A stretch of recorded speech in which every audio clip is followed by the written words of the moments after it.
This course is designed to support professional learning communities as they come together to create online lessons, both synchronous and asynchronous. We're going to give an overview and resources. We'll show you some resources that we think are some of the most helpful and some things that we have created to help teachers collaborate with each other in their PLCs. Edstar Analytics has worked with schools and teachers and administrators for 3 decades, and we're very often right there in the schools. So we see what it's like to actually try to implement something. Several of us have been classroom teachers. We have helped school systems build digital resource libraries. We created this course and the digital resources in this course based on the obstacles that we've identified while we're working with schools and school systems, administrators and teachers, and also the obstacles that we identified when we were helping our own children and grandchildren navigate their school's online learning during the COVID-19 times. And we also identified what was difficult and time-consuming for us when we created online learning opportunities for our own children and grandchildren who don't live near us. So given all of that, this course and the resources we developed were to overcome what we see as the greatest obstacles to the situation that we're in.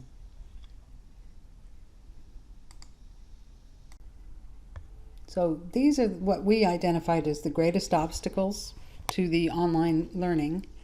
First of all, creating high-quality online lesson is way more work than walking into a room and teaching the lesson, especially if you've been a teacher for many years and you've got the materials. To create something for online is just so much more work than that. Another obstacle is that once the lesson components are created, it's difficult to deliver them in a way that has a good flow from the student's perspective. So when you create the pieces of the online lesson, like identify what you're going to use in the lesson and maybe record a PowerPoint, now you have to organize it in a way that it's going to work for the student. It's also difficult to monitor the student work and provide feedback. And connecting personally with the students can be difficult. So we designed resources and a system to address these, what we see as the 4 biggest problems. Our solution was to identify what it takes to create high-quality online lessons and deliver them. You can create a really good high-quality lesson and then not have a good way to deliver it to the students. You need to be able to monitor the student work and give them feedback and make them feel a personal connection to the teacher and to the class. So we tried to maximize the quality of these 3 C's: content, context, and connection. We created a digital resource library. It's organized into categories of resources based on how they will be used. The next presentation walks you through all of that, what the resources are, how to use them. But here's how they're organized. We're going to walk you through what to do first, selecting things from each category that you will use all year. For example, if you're a math teacher, there are many self-directed learning programs online. Some are free and some cost money. And as far as what's the quality, the free ones are usually, some of the free ones are as good as some that cost money, and some that cost money are no good at all. So anyway, we'll walk you through those. You choose one that you'll use. Then you set up a class in that resource, and you'll be able to monitor the student work and provide them with feedback. There are many online tools for communicating asynchronously. So you'll choose one for the same reason. You can set up a class in there, and once you've set up a class, your students have the same login. The data gets saved. You can give them feedback. And with some of these really good online resources, setting up a class is kind of difficult. They don't explain it very well, or it's confusing. It takes a lot of work, but you only have to do it once. And Edstar Analytics actually helps some school systems set those classes up. But it's well worth it because you can use these resources without doing that. But then if you haven't set up a class, the data doesn't get saved. Now, traditionally, teachers have kind of been loners where everybody makes their own lessons and they don't really share resources. That's just not how education has evolved in this country. But now more than ever, it's important to work together as a PLC and help each other and share resources and share lessons and share ideas.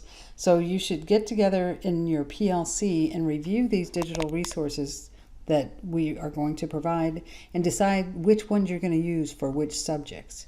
If you're elementary school teachers, you'll probably need a few more. If you're middle or high school teachers, you're probably teaching one subject and you can agree on resources that would be good for that subject. And this is true for the self-directed student learning, because that's where you make the assignments for the students where they will practice. And that way you'll have the same data sets. You can share the same lesson plans. You can compare to see are things going better for some students and not others. It just will give you so much more information and the ability to help each other. And then finally, we're trying to overcome the obstacle that once you get all these parts to the lesson created, where like you know what the assignment is going to be in a self-directed learning resource, and you've created a fabulous lecture and a PowerPoint with voiceover, then you've got to somehow get that organized. And if you're going to share it with other teachers, a lesson plan that explained it all would be nice, and then a way to deliver it to the students that is a good experience where it all kind of flows and they don't have the anxiety of trying to figure out what they're supposed to do. And we have experience with that with helping our kids and grandkids, where it was difficult for us to figure out what we were supposed to do. Even though the parts of the lesson were high quality, the experience was still anxiety ridden. So in order to overcome those things, we created a set of online prompts. And now these can be modified, but we tested these. We tested them with teachers, we tested them with students, and we modified what we did until we got something where people said the flow is good. Well, so these online prompts, when you respond to the prompts, it's assumed you've already created the parts of your lesson and you know what your lesson is going to be. And this is like a one lesson for a lesson plan. You respond to the prompts, you put in links where you're asked to put in a link to the explanation, the content, or to the websites that you're using, a link to the self-directed learning, explain directions for the students, and then also explain the lesson so that if other teachers use this, it's a complete lesson plan for them. And we have a place to put in additional scaffolding for students who need extra help, and a place to put in enrichment or deep dive challenging work for students who need more challenge. And when this is completed, it doesn't take that long to complete. And it's, like I said, it's assumed that you've already got all the pieces of your lesson together. And then you fill out this lesson plan. When you submit, we take the data that you've just entered into these prompts and we create 3 documents. And as soon as you hit submit, you can download those 3 documents. One of the documents is a lesson plan that you can share with the other teachers in your PLCs. And it's got all the links to everything that you're using in the lesson, and it explains the objective of the lesson and any descriptions of how you're going to interact with the students. Then the other 2 documents are for students. One is the lesson itself, organized in a way for the student that there's a flow to it. It's just one PDF, a 1-page PDF that has the same flow each time, that has review, and then you've got the lesson content. They've got links to click, And those links will be linked to your lesson content that you've created, or to resources on the web that you've identified that they're to use. The self-directed learning, where it's the same flow every time. And these are created directly from the prompts that also created the lesson plan. So once you make the lesson plan, these are done. The one handout has the scaffolding, and the other one has the enrichment deep dive for the students who need that.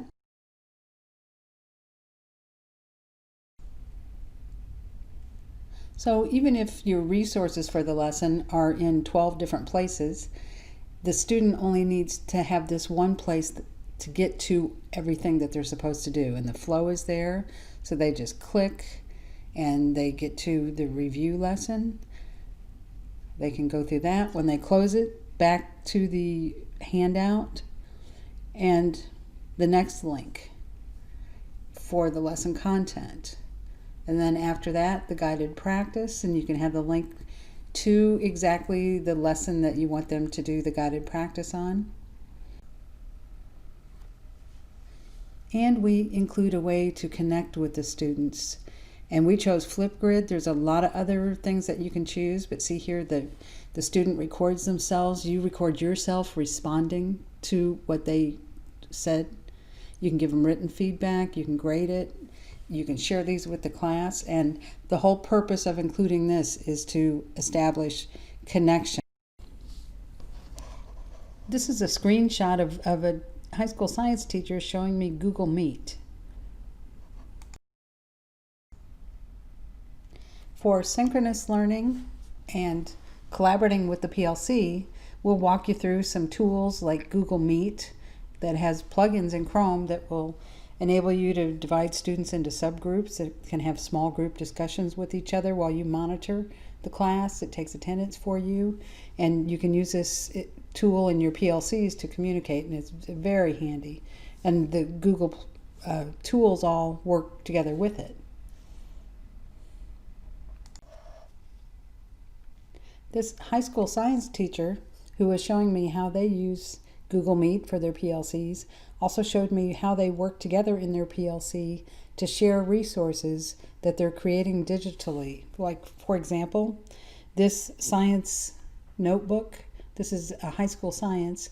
One of the more creative, crafty teachers made this, and then they all shared it with each other, and then they use it in Google Classroom where they share one with each student. So only one person had to put together all the time and effort it took to make this. And the purpose of this notebook, it has a lot of things in it for the students to just be creative and decorate a pretend locker, to establish connection and let the students express themselves. And then they also use it for some of the science assignments. So that's an overview of what we hope to do in this course. We are going to promote collaboration among members of PLCs so that you can create online lessons with a focus on content, context, and connection. And we hope that the resources that we're providing will help overcome some of the obstacles that make this such a difficult thing to do.